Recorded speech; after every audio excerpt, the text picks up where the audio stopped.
আসসালামু আলাইকুম ওয়া রাহমাতুল্লাহি ওয়া বারাকাতুহু। সুপ্রিয় দর্শক শ্রোতা, রাজনীতির সমসাময়িক বিষয়ক কিছু কথা অনুষ্ঠানে আপনাদের স্বাগত জানাচ্ছি।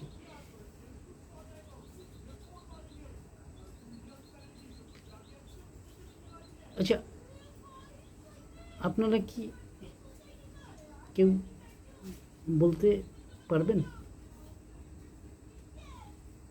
এই মুহূর্তে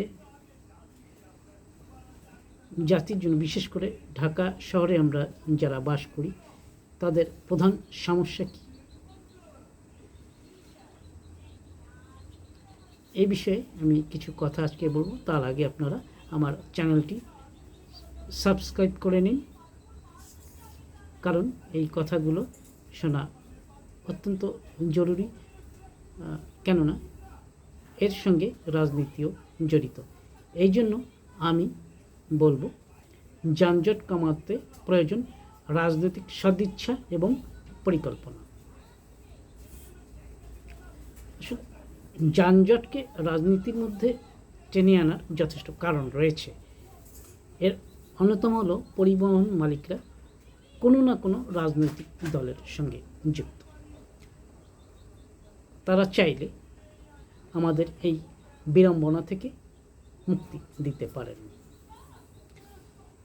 এই জন্য প্রয়োজন রাজনৈতিক সদিচ্ছা, কারণ দেশের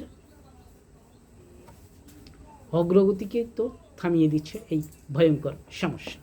সারাদিন পরিশ্রম করে শান্তিতে ঘরে ফিরবেন, এখন সেই কল্পনা করাও যাবে এমনটা বলা যায় না। এমন কোনো দিন নেই কেউ যানজটে পড়েননি সেই কথা বলতে। তবে হ্যাঁ, যখন দুটি ঈদের সময়, বিশেষ করে দুটি মুসলমানদের দুটি প্রধান ধর্মীয় উৎসব, একটা ঈদুল আজহা এবং একটা ঈদুল ফিতর, এই দুই উৎসবের ছুটিতে অনেকেই গ্রামে যান পরিবারের সঙ্গে ঈদ করতে। ওই সময়টায় ঢাকা কিছুটা ফাঁকা হয়ে যায়, তখন মানুষ নির্বিঘ্নে কদিন চলাচল করতে পারেন। সে সময় শব্দ দূষণ, বায়ু দূষণ এবং যানজট থেকে মানুষ কিছুটা স্বস্তিতে শান্তিতে থাকতে পারেন, তবে সেটা সাময়িক। এর বাইরে প্রায় সারা বছরই যানজট নগরবাসীর জন্য একটি প্রধান সমস্যা এবং বিড়ম্বনাও বটে। এ তো গেল একটি বিড়ম্বনা, কিন্তু রাজনৈতিক কারণে লোকসান আর ভোগান্তি যে কত ভয়াবহ তা নিয়ে তো প্রতিদিনই গবেষণা চলছে, যার সীমা পরিসীমা নেই। ঠিক কতটা অর্থনৈতিক ক্ষতি হচ্ছে, কতটা কর্মঘণ্টা নষ্ট হচ্ছে, মানুষ কতটা ভোগান্তির শিকার হচ্ছে, সেটা নিয়ে যেমন গবেষণা চলছে, পাশাপাশি এ থেকে পরিত্রাণ কিভাবে পাওয়া যাবে সে বিষয় নিয়েও কিন্তু গবেষণা থেমে নেই। এই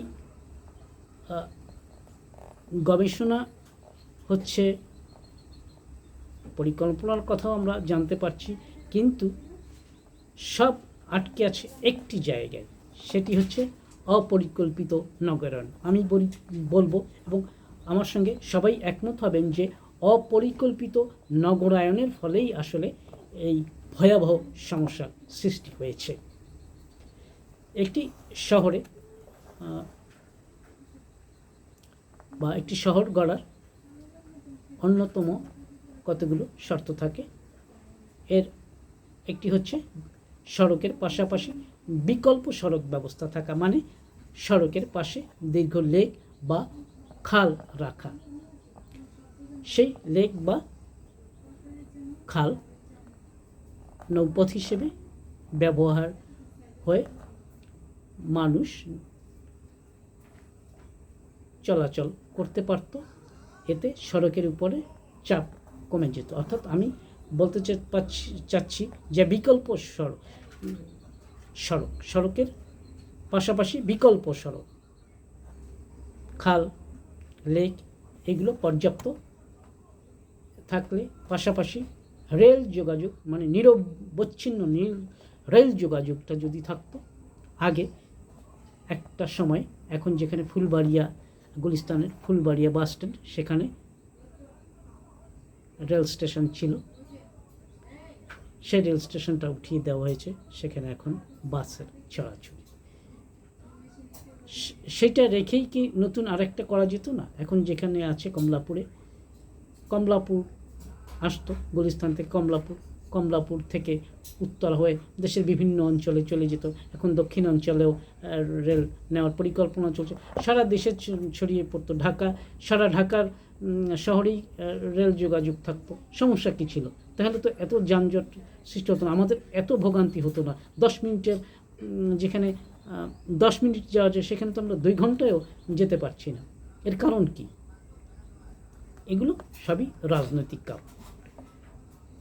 কারণ রাজনৈতিক এই কারণেই বলবো যে গণপরিবহনের মালিকরা কোনো না কোনোভাবে, যেটা আমি আগেও বলেছি, রাজনৈতিক দলের সঙ্গে সম্পৃক্ত। তারা তাদের রাজনৈতিক ক্ষমতা ব্যবহার করে সড়কে এলোপাতাড়ি গাড়ি পার্কিং করে, যাত্রী ওঠানামা করে এবং মাল পরিবহনের যে ওয়াগনগুলো, বক্স ওয়াগন, সেইগুলো যত্রতত্র দাঁড়িয়ে রাখে এবং যখন চলার কথা নয় তখনও চলে। আপনারা লক্ষ্য করলে দেখবেন একই লেনে চলছে রিক্সা, বাস, অটোরিক্সা, ট্রাক, ওয়াগন, সব কিছু, প্রাইভেট কার মানে ব্যক্তিগত গাড়ি। কি বিশৃঙ্খলা সড়কে! এই বিশৃঙ্খলা থেকে কি আমাদের মুক্তি মিলবে না? হ্যাঁ, কেন ভাই, আমরা কি অপরাধ করেছি? কেন আমাদের এত ভোগান্তি? আসুন আমরা এই ভোগান্তি থেকে মানুষকে বাঁচাতে পরিকল্পনা করি, সদিচ্ছা প্রকাশ করি। আসছে ত্রয়োদশ জাতীয় সংসদ নির্বাচনে রাজনৈতিক দলগুলোর প্রতি আমার আহ্বান থাকবে, আপনারা নির্বাচনী ইশতেহারে এই বিষয়ে স্পষ্ট পরিকল্পনার কথা জানান, এই সংকটকে অগ্রাধিকার দিন, যানজট নিরসনে আপনাদের পরিকল্পনার কথা জানান। আপনাদের দলীয় কর্মী, নেতা যারা পরিবহন মালিক আছেন, তাদের আপনারা কিছু বার্তা দেন এবং তাদের নিয়ে পরিকল্পনা করেন কিভাবে সড়কে যানবাহন চলবে, ট্রাক কখন চলবে। বাস তো সারাদিনই চলবে, যেহেতু মানুষ সবসময় যাতায়াত করেন, কিন্তু এক্ষেত্রে বক্স ওয়াগনগুলি কখন চলবে, রিক্সার জন্য আলাদা লেন করেন, অটোরিক্সার জন্য আলাদা লেন করেন, এইভাবে একটা পরিকল্পনার কথা আপনারা জানান।